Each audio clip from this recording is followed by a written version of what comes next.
So what I'm going to do is I'm just going to jump into a video about mounts. I'm going to talk about the abilities, I'm going to talk about the different variations, I'm going to talk all about the information we currently have about mounts in the game at the minute.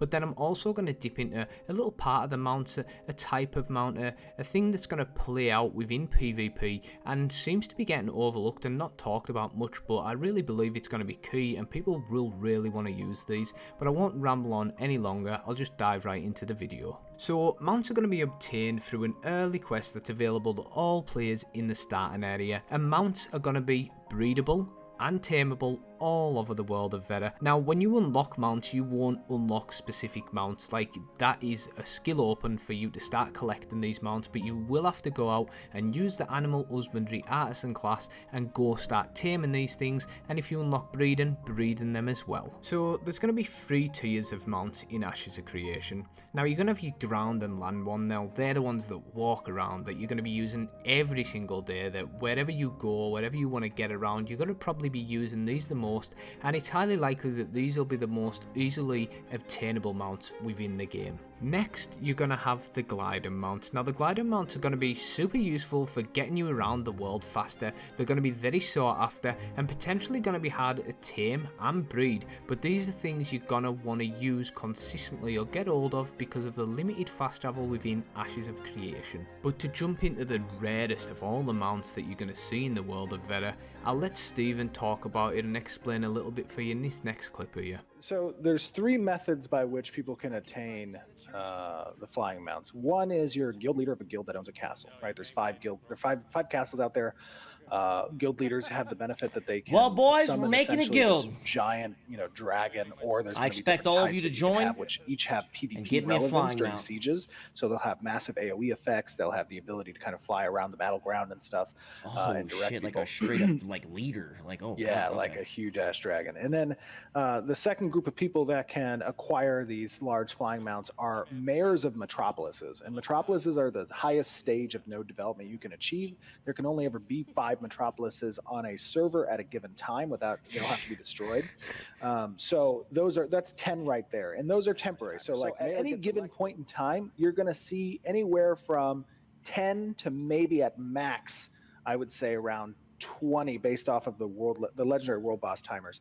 So there you see Stephen talking about the raw mounts, and personally I don't have an issue with raw mounts. I think they're cool, I think it'll be cool seeing them in the world. I do get they're very advantageous to some people, but if you're willing to work hard enough, you do deserve that in my eyes.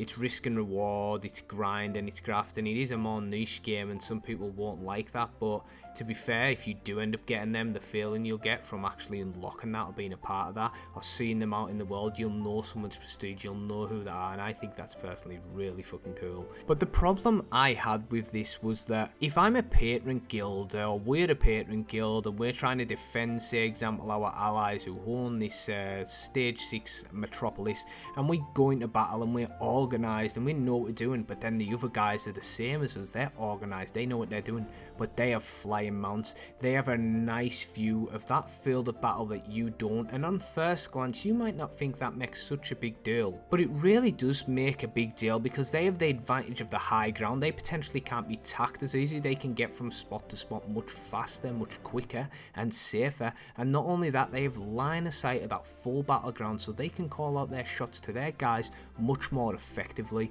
Now if this is used correctly, it is really fucking overpowered. So that was kind of my issue, and I thought, ooh, it's maybe a bit sketchy there. But then a little bit of information I haven't seen on many videos is that doesn't actually matter too much. Now the reason I say that is because we have something that Intrepid seem to have already thought of, and they're called undermounts. Now I didn't even know much about these, and I kind of read a lot and do a lot of research on Ashes, and it seemed to have just slipped me by. But what I'll do is I'll jump into the abilities and we'll dip into them now, and then we'll jump into undermounts because I really think it's something that isn't talked about too much, but it is a real game changer for these sieges and any PvPers out there, or anyone who's just wanting to experience flying in the game in a nice, dynamic, crazy environment. So mounts are going to have different base stats. So you're going to have more health, potentially more speed, more stamina, maybe more weight. You're going to have different abilities and utility skills right across the board on all these different mounts and tames, which is pretty awesome,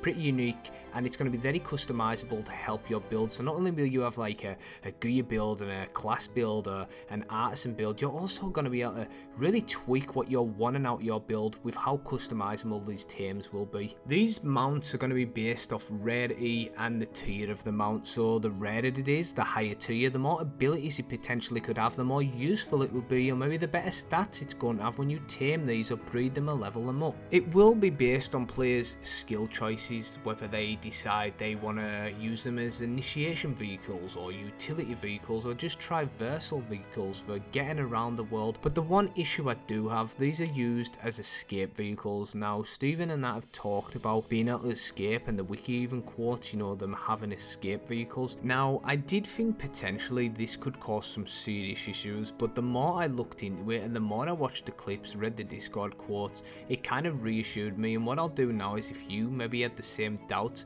I'll just pop a little clip in of Stephen explaining how he understands this and how he plans to balance it all out. But will I be able to summon a mount during combat is the question. Yes. Yes, you will be able to summon a mount. A mount, yeah, exactly. A mount can be an initiation vehicle, it can be an escape vehicle, it can be a utility vehicle, it can be traversal, right? Mounts have obviously many different applications, and that's also going to speak to its identity when it has a skill selection choice too, right? Like, are you more aggressive at initiation with your mount? Okay, well, you probably want the ones that are going to be able to like charge through and do some type of CC effect on players in front of you. Are you more about kind of using a mount to dodge and avoid, you know, different types of things? Well, then you probably want some type of invulnerability skills or some type of protective skills that you can activate at certain times. Are you going to be more traversal and focus on kind of speed? You use your mount just to kind of go around the world and you don't really care about the combat aspect. Well, then you probably want some skill sets on your mount that reflect that. Make it speedy to get away. Yeah, Get exactly. that expeditious retreat type of vibe going. But yeah, I think, you know, obviously there's a lot of different games. Some don't allow you to mount in combat, so it is a good question too.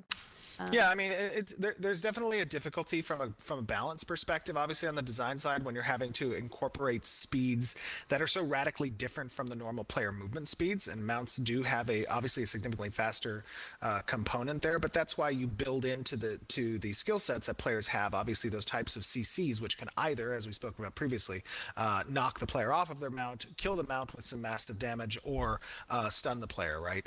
Those are components that are taken into account. So, as you've seen from that clip, Intrepid have clearly thought about balancing these out and already thinking about how it could affect the game. So I'm not too bothered about it, but we really are just going to have to wait and see how this all plays out in Alpha 2. At least we know a good chunk about mounts. So we know they're going to have jump abilities, we know they're going to have terrain specific abilities, they're going to have gliding abilities, you can dismount them and have your mounts follow you. But mounts can also provide resistance or defensive abilities and skills, charge abilities, attacks. There's just so much immersion here, there's so much detail and there's so much going on here. It's really fucking crazy. It's just another one of them Ashes of Creation systems that's a mini game within itself, a mini simulation, and I really can't wait to get hands on with this. Now, diving into mounted combat, certain mounts will have combat abilities.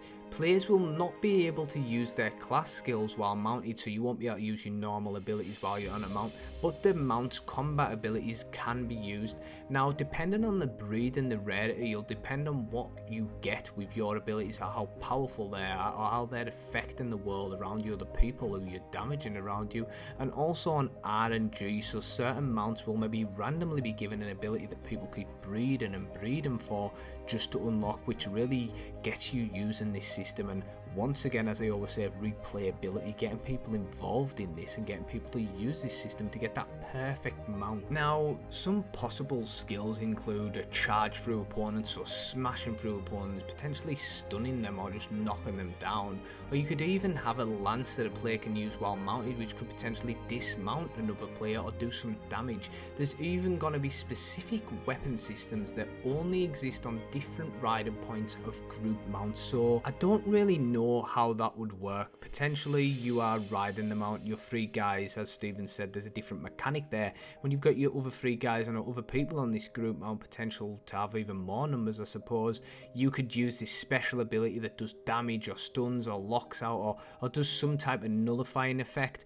But that is pure speculation, and it's not the best speculation, and there's not much info. But what do you think? Do you have any ideas? And if you do, drop it in the comment section down below if you want to see anything implemented. Maybe Intrepid will see this and add it in, or maybe it's just something good that they could look at and read. And I'm always interested to kind of see what you guys think, and maybe there's a different point that I've missed. But either way, it's pretty cool, and there's so much going on with this system. If you want to know more about animal husbandry, or you want to know more about combat pets, I've got 2 separate videos there, so I'll drop them in the link below and I'll pop them up above so I don't have to explain a lot right now. Now, getting on to the one thing I really am keen about and I think is really cool, undermounts.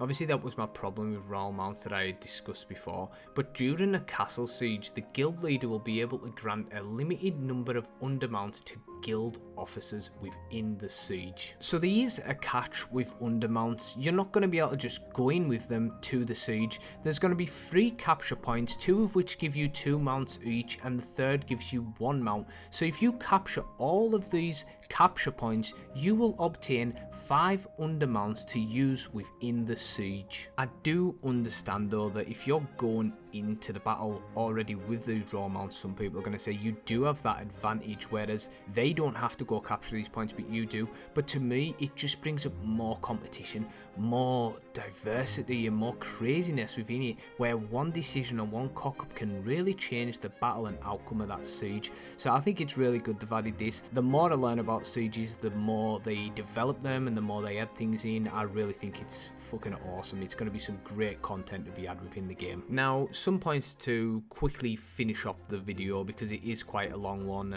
and longer than I thought, but I'll just give you the kind of rundown and some last finishing points that you might find interesting or some information I think you should probably have. So mounts can be killed by fall damage or by other players. The mount's corpse will contain the same amount of materials or loot that the player would have upon his death. Mounts will have a cooldown when they die before they can be resurrected. Alchemists will be able to craft potions to reduce this cooldown, and if a mount dies a lot, then there's going to be extra steps or resources before you can resurrect said mount. Players will be able to target the mount and the player separately. If the player dies, the mount will not instantly despawn. It will be there for a period of time, so you can go on and lynch that and destroy it to your heart's content if you really want to do that. Right, so I'll just end the video now because I always say it's going to be a short one and it never is when I'm interested in the system. But what I will say is, if there's anything I've left out or anything you really don't understand, or some of them end bullet points that you kind of want to know more about,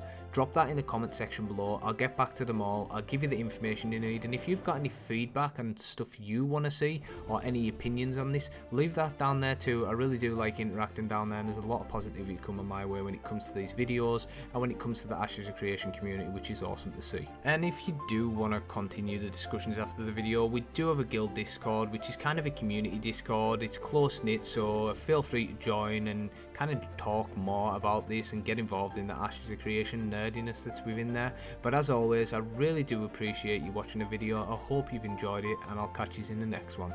Cheers.